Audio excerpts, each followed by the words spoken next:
Okay, so we're going to talk about the Wild Turkey Handmade Collection Kukri. The funniest thing about this, it just cracks me up. High Korban Stell Collection. So they cracks me up.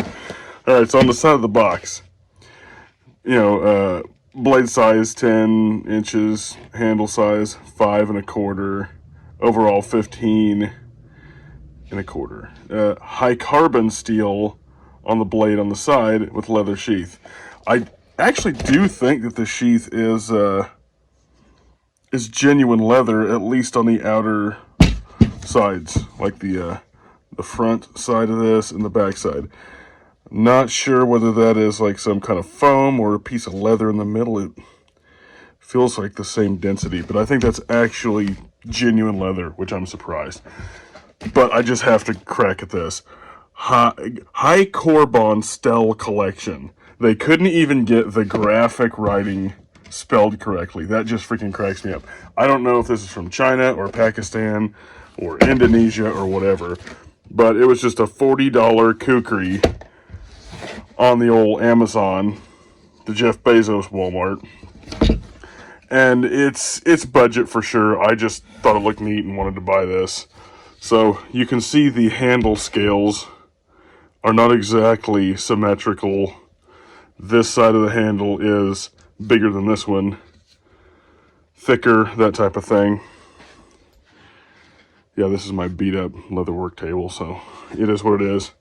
Not the sexiest of backgrounds. This turns in the sheath.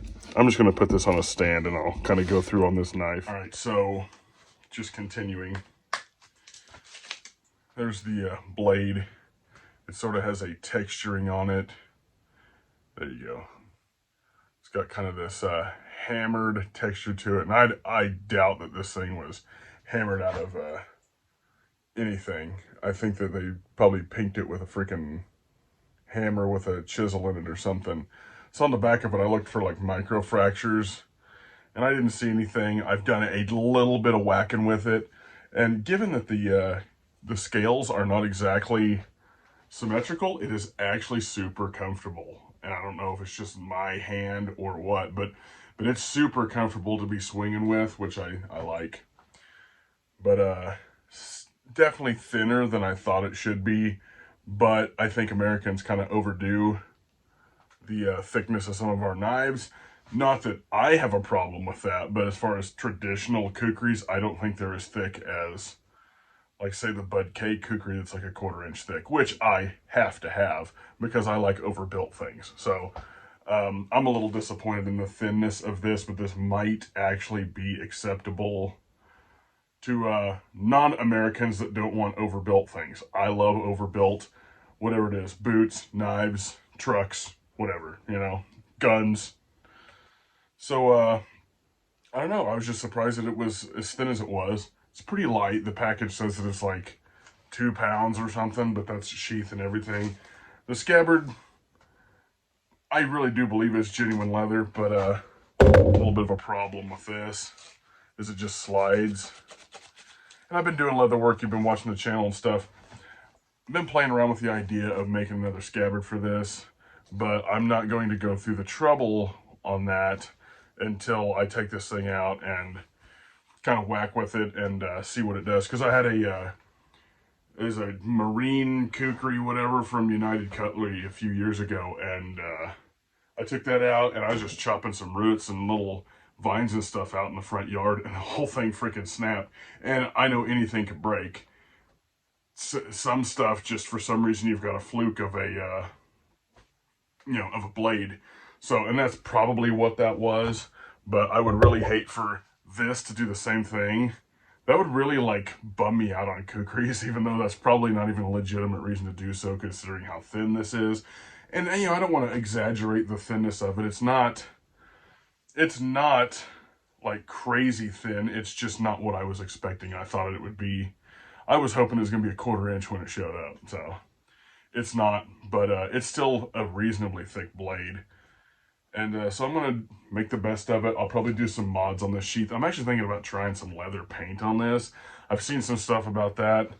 Or maybe bleaching it, but I don't know if you can bleach it out in this form and it really turn out right. So I'm just looking into that, but I don't really like the black leather stuff. It's just not my thing. I kind of like the, shall we say, the more natural tone stuff.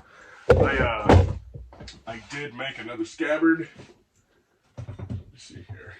Not that this is a video about leather work, but I don't know, maybe I should just make a video about it on leather work. But this is a SCHF 9 trade, and I got the rivets crooked, which just freaking blows my mind, but it was so thick.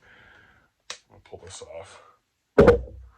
This stuff was so thick, it was just hard to fold it. It's the first time I've worked with stuff that thick. I didn't even put a welt on it, but I did use an antler and burnish the edges on it. Like I said, I got the rivets a tad crooked, but this thing is freaking heavy. Did the dangler, cut a worn copperish kind of D-ring off of an old canvas belt, and then I just made my little connection in the back for my retention strap. And the blade fits it pretty nice, but just that's the kind of color of, let's say, leather that I like, you know, some sort of brown or a tan, sort of almost an orangish hue. So, yeah.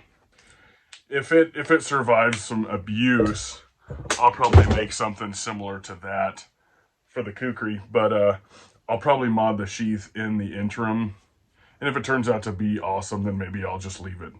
But there's only one other video for the Wild Turkey Handmade Kukri on YouTube, so I was like, well, you know, might as well put one up of this. Just my first impressions, a little too light.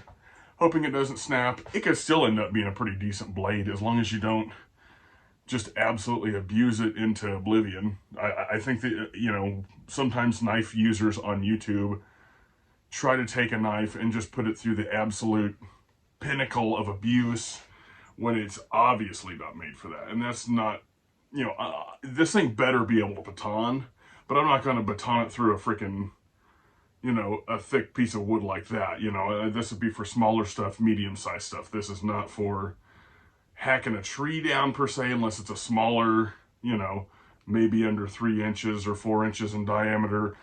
You know, I wouldn't want to hit super hardwood with this just because of how thin it is. And, you know, again, I don't want to exaggerate the thinness of it, but I'm accustomed to just big honking blades. That's what I like.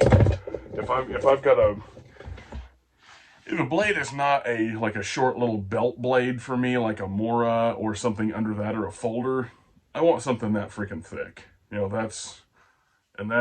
there's definitely a difference.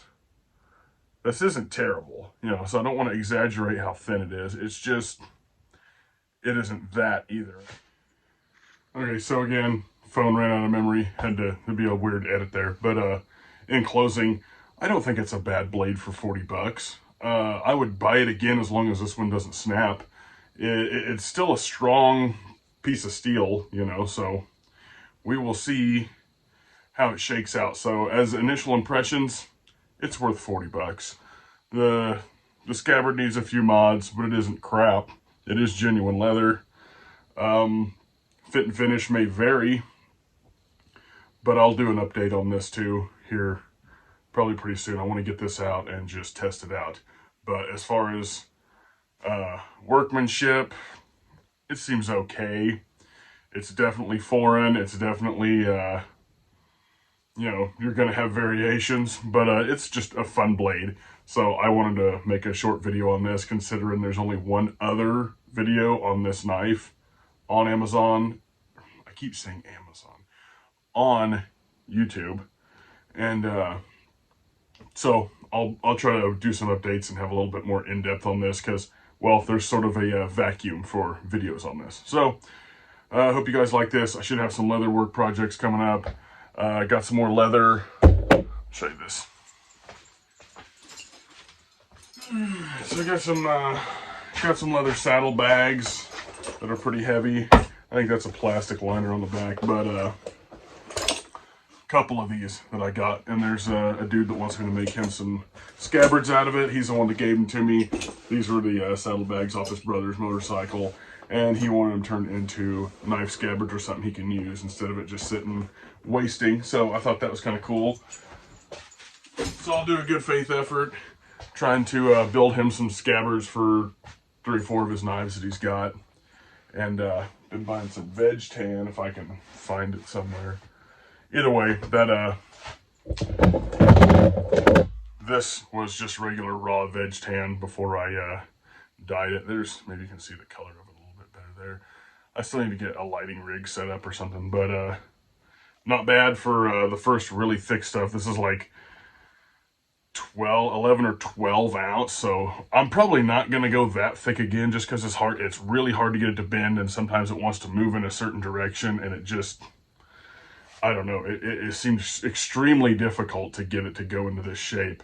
And I ended up having to rivet here, and then rivet up here, and then try to work my way in the middle, and it got inconsistent there, so it's a little stupid looking, but it's not terrible. And as far as functionality, it's bomb proof, so that's really the goal, but I'd like for it to look better than that too. So still a learning process on that, and I'll try and get out and do some more videos as soon as I can. It's just been a crazy month because my kid's doing t-ball and all that stuff, so, and there's dance, so she's got dance and all that stuff, so it's just so much stuff going on, and work situation changing up a little bit. So yeah, I'll be trying to get some more videos out to you guys as soon as I can, and hopefully do some camps and stuff like that in the near future. I'd like to have some more bushcraft stuff instead of just gear and leather work. So yeah, thanks for watching, and I hope you guys are enjoying the content I am managing to get out. So I appreciate everybody watching and commenting, and I'll try to get some stuff coming soon.